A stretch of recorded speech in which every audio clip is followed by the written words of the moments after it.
What happens when the perfect family is nothing more than a carefully crafted illusion? A stepfather's love, a stepdaughter's trust, and a mother's blind faith collide in a chilling tale of betrayal. One leaked video shattered their facade, igniting an internet firestorm and unraveling a scandal no one could have imagined. This is not just a story of forbidden desire, it's a dark exploration of manipulation, secrets, and the devastating cost of deception. The Thomas family seemed to epitomize modern domestic bliss. Diane, a determined entrepreneur in her late 30s, met Paul during a business conference. Paul, a charismatic consultant with a gift for making anyone feel heard, swept Diane off her feet. Within a year, they were married, blending their lives seamlessly. Paul quickly became a cornerstone in Diane's life and, more importantly, a seemingly perfect stepfather to her teenage daughter, Mia. At just 15, Mia was adjusting to a new life with a stepfather. Her relationship with her biological father had been tumultuous, leaving her craving stability. Paul stepped into this role effortlessly, offering her the kind of attention and support she had longed for. He attended her soccer games, helped with school projects, and even spent hours talking to her about her dreams of studying psychology. The bond between Paul and Mia was heartwarming, or so it seemed. Friends of the family often complimented Diane on how well the two got along. "You're so lucky," they'd say. Not every stepdad would care so much. Diane beamed with pride, grateful for the family she had built. Yet, even in the most harmonious households, there are moments that don't quite fit. On one occasion, a neighbor mentioned seeing Paul and Mia at the local park, laughing and sharing an ice cream. While it sounded innocent, Diane felt a brief pang of unease. "He's just being a good stepdad," she reassured herself. After all, wasn't this what every mother hoped for? As the years passed, the closeness between Paul and Mia only grew. Their inside jokes, the way they'd exchange glances at the dinner table, and how Paul always seemed to know what Mia needed before she asked, it all seemed innocent. But Diane occasionally found herself on the outside, watching her husband and daughter share a bond she couldn't quite replicate. Unbeknownst to Diane, Paul's affection was becoming something else entirely. By the time Mia turned 18, the dynamic in the house had shifted. Paul and Mia's interactions became increasingly exclusive. They started spending late nights together watching movies Diane had no interest in, and their laughter often echoed through the house long after Diane had gone to bed. At first, Diane was relieved that her husband and daughter got along so well. But little things began to gnaw at her. On Mia's birthday, Paul's gift, a delicate gold necklace with a heart-shaped pendant, seemed unusually thoughtful and intimate. Diane told herself it was nothing. Paul had always been generous. Yet the look Mia gave him as she clasped the necklace around her neck lingered in Diane's mind for days. Family friends began noticing as well. At a summer barbecue, one of Diane's closest friends pulled her aside. "Doesn't Paul seem, I don't know, a bit too attentive to Mia?" she whispered, her tone careful but concerned. Diane laughed it off, though her stomach churned. Online, Mia's social media posts raised similar questions. Her Instagram feed featured a growing number of candid photos of her and Paul. One particular post caught attention, a picture of the two of them at the beach, with the caption, "My rock, my best friend, my hero." The comments ranged from admiration to subtle questions about why Paul seemed to dominate Mia's feed.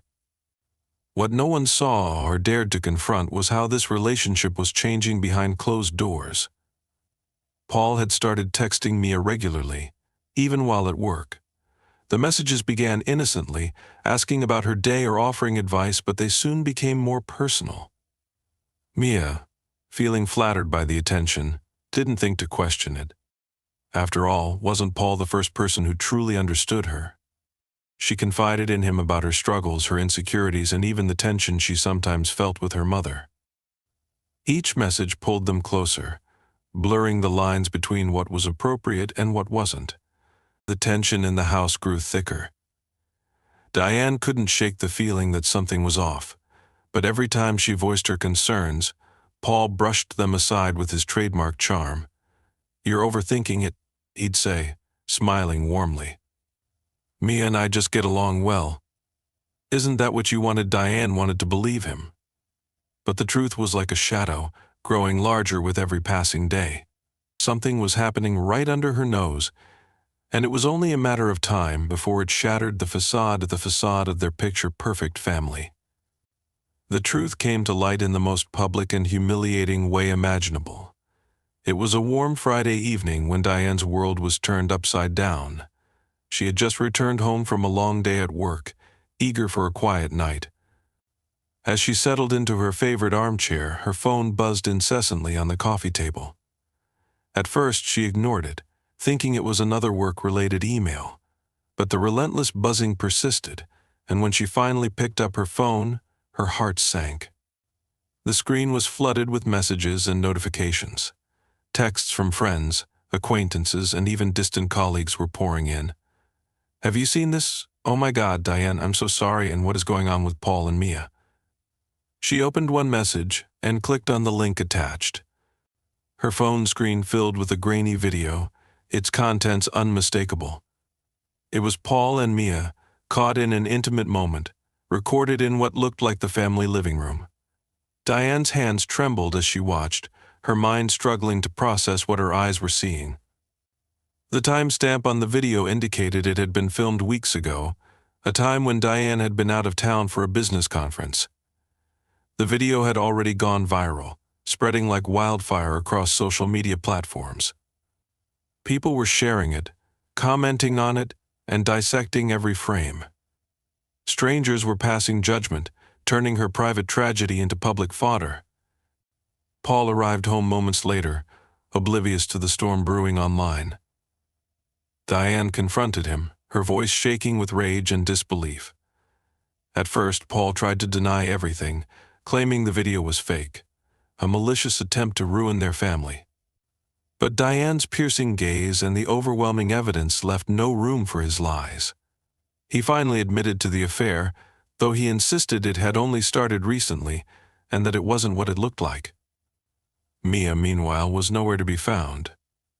Diane tried calling her repeatedly, but every call went straight to voicemail.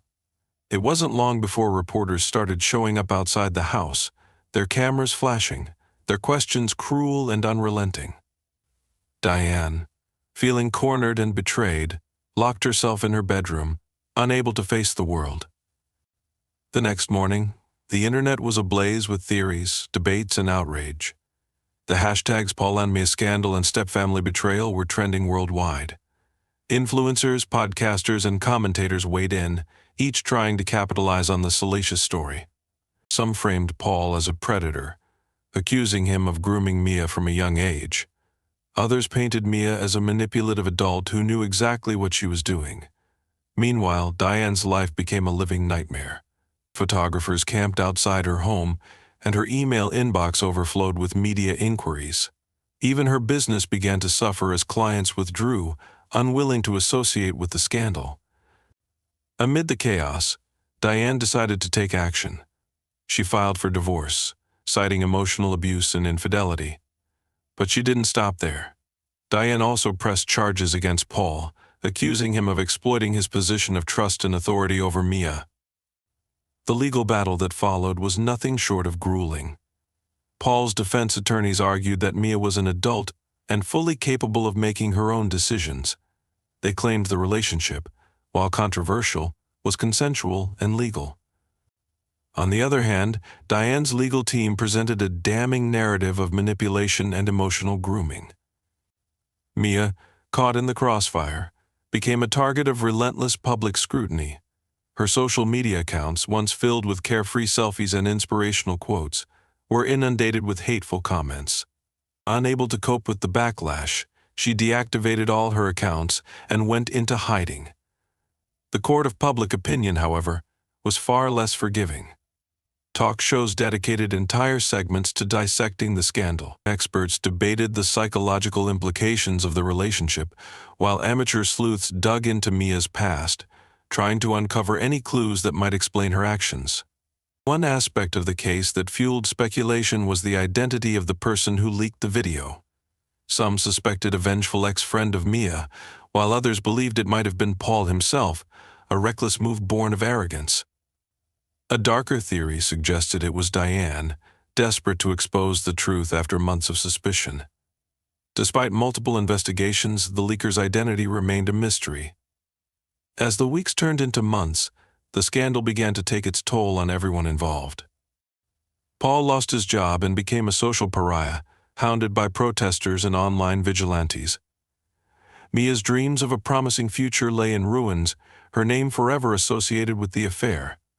And Diane, though surrounded by supportive friends, struggled to rebuild her life from the ashes of betrayal. The legal case concluded with Paul receiving a light sentence for emotional exploitation, a verdict that sparked outrage among Diane's supporters. But the damage had already been done. The Thomas family, once seemingly perfect, had been shattered irreparably. Though the world eventually moved on to the next big scandal, the story of Paul and Mia remains etched in infamy, a chilling reminder of how betrayal can fester in the most unexpected places and how the internet can amplify personal tragedies into public spectacles. As the dust settled on the scandal, the lives of everyone involved were irrevocably changed. Diane, once a proud businesswoman and doting mother, was now a shadow of her former self. The betrayal from both her husband and daughter cut deeper than she ever thought possible. The whispers of sympathy from friends and colleagues felt hollow, and she found herself withdrawing from the world, unsure of who she could trust. Determined to reclaim her life, Diane began attending therapy. Her therapist encouraged her to focus on healing and rebuilding her identity outside the roles of wife and mother. It was a slow and painful process, but Diane made progress.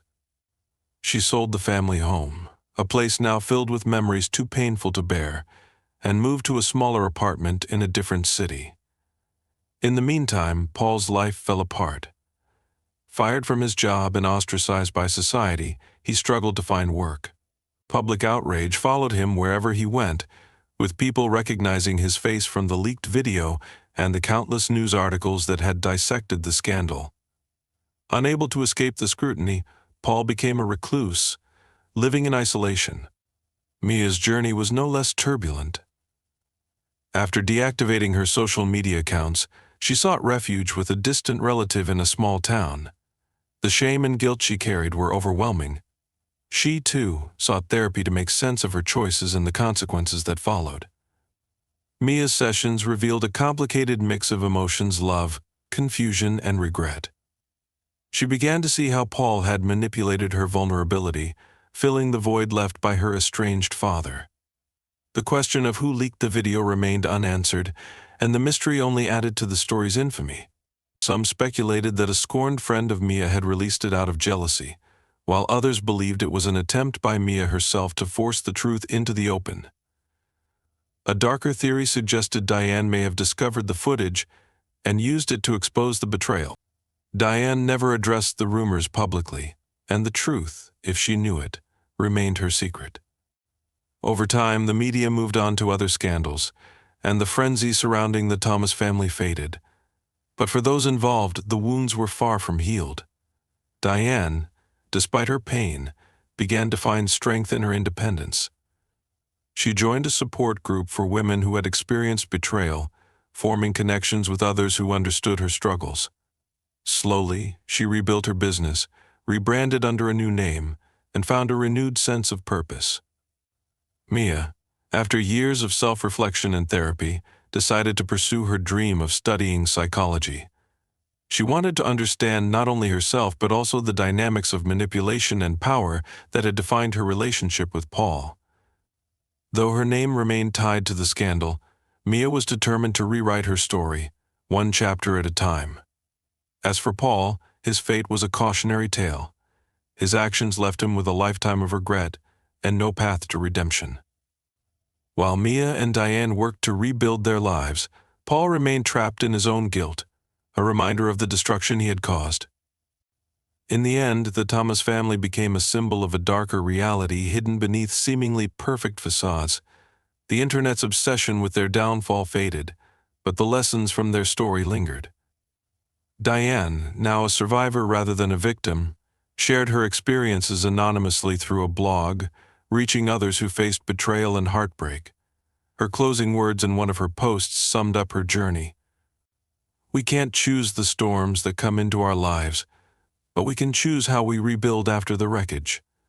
I'm still rebuilding, brick by brick, and one day I'll stand taller than I ever have.